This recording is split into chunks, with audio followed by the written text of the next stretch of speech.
Bagi KIB, koalisi besar itu penting. Arahnya adalah komitmen kebangsaan dan bagaimana menjamin kelangsungan pembangunan. Kita merasa ada frekuensi yang sama, ada kecocokan.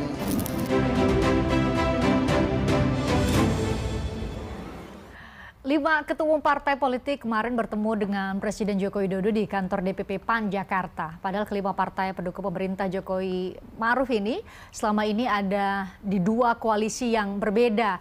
Konteksnya untuk Pilpres 2024 ya, karena dalam pemerintahan kan ada koalisi Indonesia Hebat. Hadir Ketua Umum Partai Gerindra Prabowo Subianto, Ketua Umum PKB Muhaimin Iskandar yang tergabung dalam Koalisi Kebangkitan Indonesia Raya. Juga ada Ketua Umum Golkar Erlangga Hartarto, PLT Ketua Umum P3 Muhammad Mardiono, dan tentunya Ketua Umum PAN Zulkifli Hasan sebagai tuan rumah.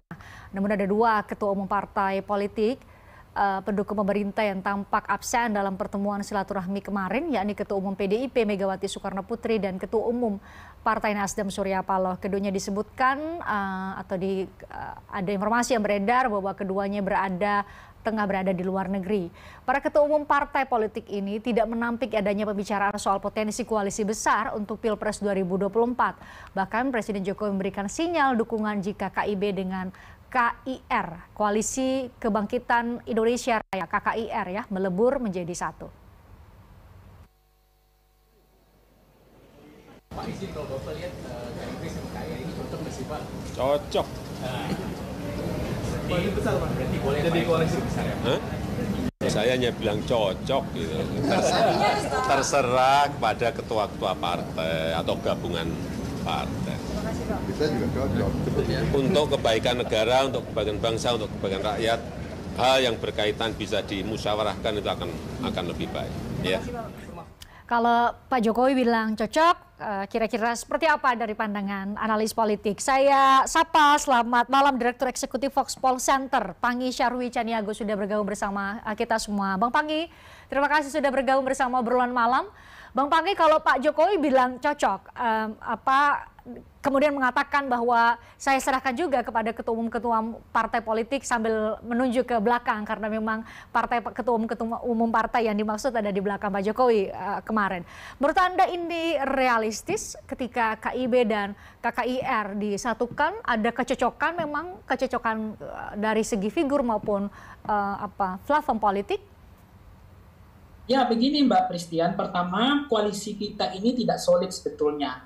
Karena lem perekat koalisi kita itu sangat transaksional dan pragmatis. Artinya bagaimana potensi mazhab bandwagon effect, bagaimana menang, kemudian ada juga keinginan untuk mengusung kader sendiri. Kemudian yang ketiga adalah persamaan kepentingan dari hal apa yang ingin dicari oleh koalisi ini. Sehingga memang koalisi ini menurut saya itu sedang mencari embrio, sedang mencari bentuk, ada kemungkinan fusi, ada kemungkinan bergabung, bahkan KIB dan KIR ini juga kemungkinan bersatu ya mungkin saja.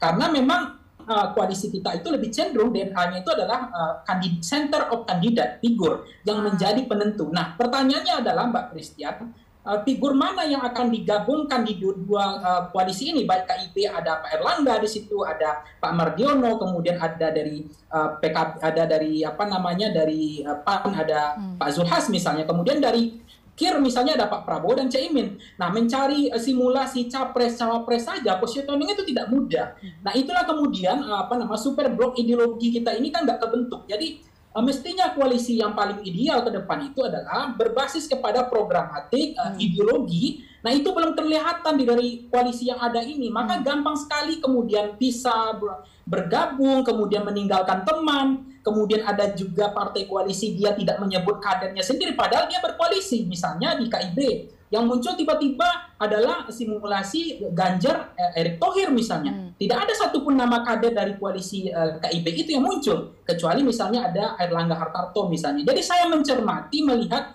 fenomena ini adalah fenomena yang betul-betul testing the water aja, cek ombak. Dan kemudian kalau Pak Jokowi bilang cocok itu sebetulnya bahasanya ya bahasa politisi, bahasa panggung depan presiden yang ingin menjaga perasaan koalisi ini gitu. Jadi yang kedua adalah ada juga yang mengatakan apakah ini adalah gertak sambal gitu yang ingin dicoba oleh kingmaker-nya Pak Jokowi sebagai arsiteknya yang akan mendesain, nah sehingga akan seolah-olah kalau PDIP tidak mengusung Ganjar, kalau PDIP tidak juga menyampaikan pasangan calon presiden wakil presidennya, Pak Jokowi sudah alternatif, sudah punya pilihan lain, jalan lain, rute yang sudah disiapkan, sepertinya blok super blok ini, yaitu gabungan dari koalisi besar KIB dan KIR ini, KIR ini gitu. Jadi ini apakah memang akan membuat PDIP akan misalnya dianggap ini akan ngefek atau nggak ngefek bagi PDIP, ini biasa saja gitu pertemuan seperti ini. Gitu.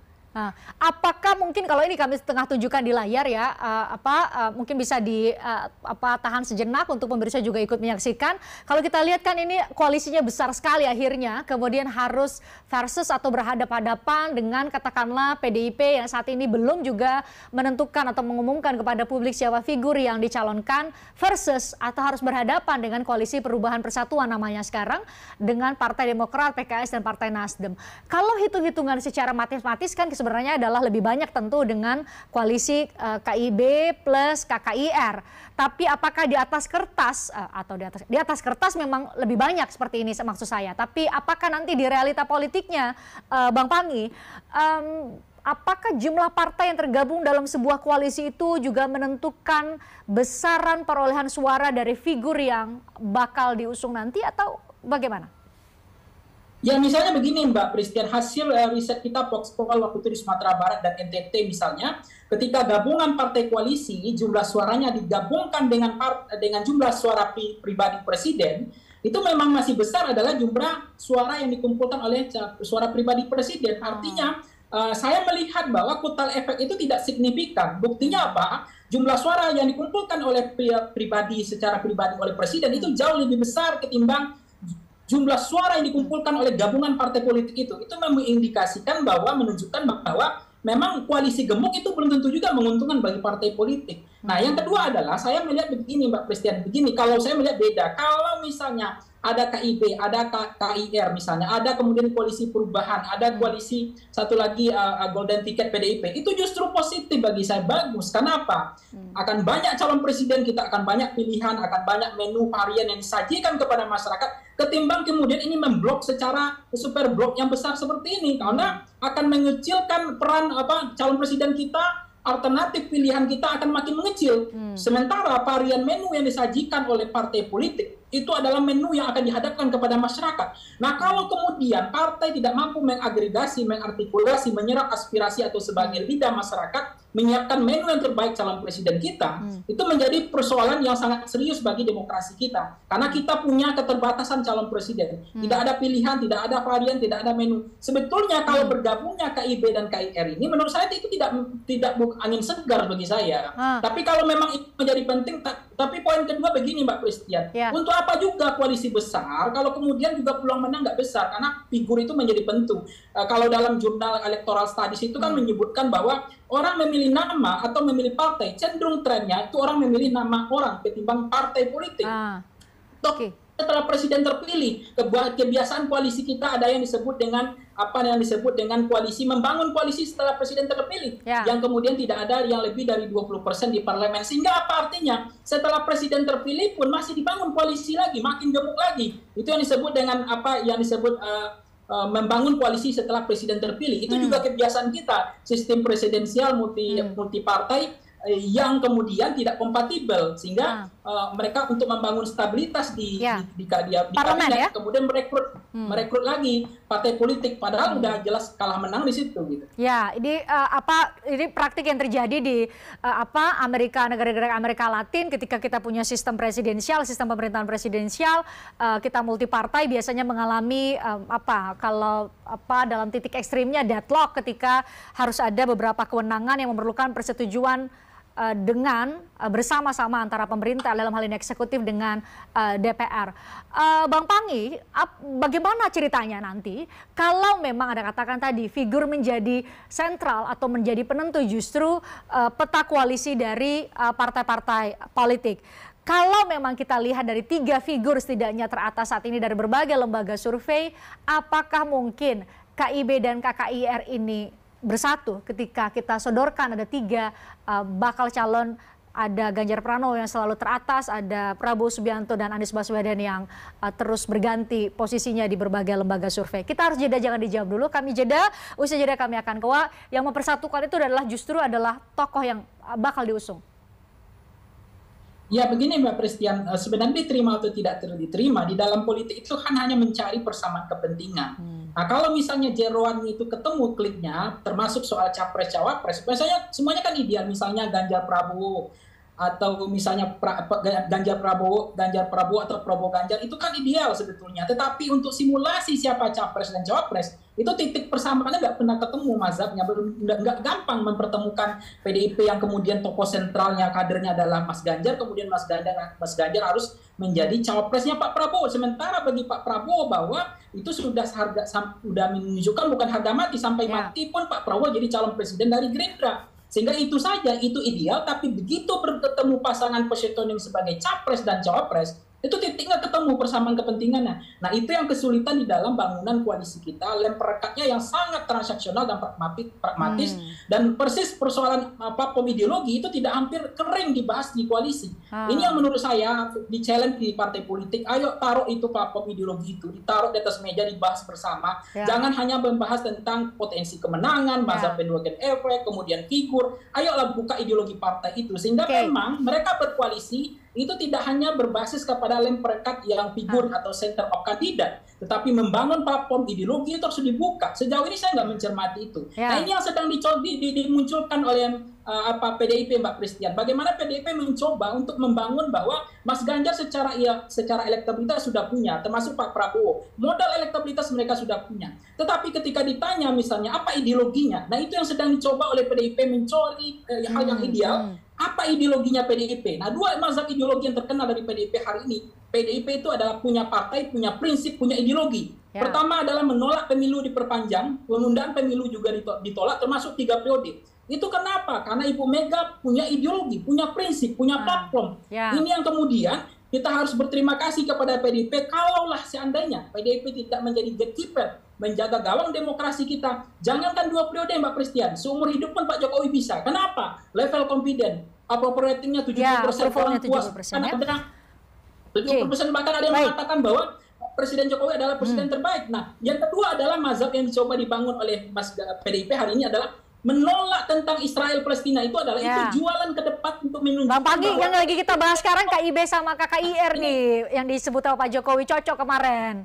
Jadi Pak Prabowo, saya inginnya disampaikan juga ideologi yang paling terlihat. Gitu secara figur itu adalah dia nasionalis, orang yang pengorbanannya tidak orang yang nanti tulus itu tetapi ideologi lainnya saya belum lihat. Nah tuh Bang Andre, ideologi lain belum kelihatan nih dari di antara dua koalisi ini, Bang Panggi.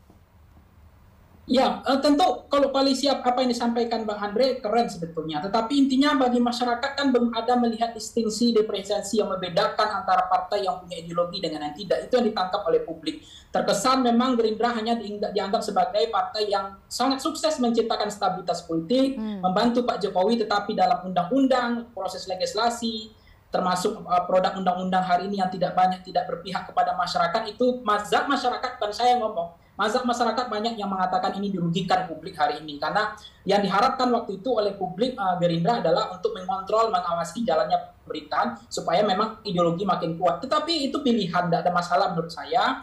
Gerindra sudah mengambil jalan itu, dengan itu Gerindra mengambil kontribusi untuk bangsa dan negara. Saya pikir cocok-cocok saja, tidak ada masalah. Tetapi ideologi itu memang harus muncul, pembeda itu harus muncul dari partai politik yang harus dibahas, dimatangkan, dibahas di meja, dibuka, ditaruh di atas meja, didiskusikan, supaya memang masyarakat makin clear, makin paham apa itu ideologi Gerindra, apa itu ideologi perjuangan PDIP Perjuangan dan partai-partai lain. Itu yang pertama. Yang kedua begini Mbak Pristian, saya melihat kalau misalnya begini, memang di periode kedua yang paling banyak mengendorse itu adalah hampir lengsernya itu Pak Jokowi yang paling banyak mengendorse sepanjang kita punya calon presiden. Nah yang paling banyak diendorse itu tidak bisa lepas dari Pak Prabowo. Kemudian ada Mas Ganjar dan ada wakilnya Pak Erick Thohir. Itu kita harus akui paling sering. Nah apakah itu dampaknya akan punya elektabilitas terhadap Pak Prabowo? Apakah itu yang membuat Pak Prabowo makin percaya diri dan koalisi ini makin solid, makin kuat? Karena apa? Karena Pak Jokowi sudah punya jagoan, punya pilihan yang paling di-endorse. Tetapi yang menjadi menarik sebetulnya, saya mencermati adalah bahwa Pak Jokowi itu punya luar biasa kemampuan beliau. Biasanya kalau di periode kedua disebut dengan apa namanya kartu mati itu ya, kutukan periode kedua, itu presiden itu 1 tahun menjelang lengser itu sudah ditinggalkan oleh partai politik, oleh relawannya. Tetapi Justru ini sebaliknya ya? Justru sebaliknya makin intens, makin kuat, dan saya nggak tahu apa lem perekatnya sehingga memang beliau seolah-olah bahkan ada partai politik menyerah tanpa syarat. Mohon maaf saya nggak sebutkan di sini partainya, yang menyerahkan soal kandidat capres-cawapres diserahkan kepada panglima tertinggi, dan diksi panglima tertinggi itu adalah Presiden Jokowi. Yang ini menurut saya di satu sisi saya senang bahagia mendengar itu, namun di sisi lain mau dibawa kemana partai politik kita kalau mereka nggak punya calon presiden, tidak punya kader sendiri, kemudian menyerahkan itu adalah hak veto, hak prerogatif partai politik, ketua umum partai politik, itu keistimewaan partai politik. Kalau itu pun diserahkan ke, saya khawatirnya juga ini juga KIR ini dan KIB ini akan juga menyerahkan calon presiden dan wakil presiden ke panglima tertinggi. Nah ini yang mudah-mudahan tidak terjadi. Bisa dibayangkan, saya ngerti mazhabnya, ideologinya Bang Andre Rosiade, saya paham. Karena pemilu serentak, nggak mungkin dong kader Gerindra, caleg-caleg ini termasuk Bang Andre di Sumatera Barat mengkampanyekan Anies Baswedan, mengkampanyekan Ganjar. Nggak mungkin dong. Bagaimana ideologinya, bagaimana prinsipnya, bagaimana mental bertarung di lapangan. Kan lucu Bang Andre ini mengkampanyekan misalnya Ganjar Pranowo, nggak mungkin gitu. Pasti beliau akan percaya diri secara psikologi politik, secara ideologi. Ketua umum partai. Beliau akan mengkampanyekan Pak Prabowo sebagai ketua umum partai. Nah ini ada partai politik yang menyerahkan lehernya tanpa syarat. Saya nggak tahu apakah itu partainya punya kartu mati atau memang kemampuan strong leadership-nya Pak Jokowi. Nah buktinya hari ini di periode kedua di hampir lengser ini masih tetap beliau seperti jadi kingmaker, arsitek yang akan menentukan arah koalisi, bahkan yang akan menggabungkan koalisi. Itu kelihatan gitu dari pertemuan-pertemuan ini. Gitu. Jadi yang terakhir Mbak Christian, kalau saya mencermati ya dari diskusi tadi itu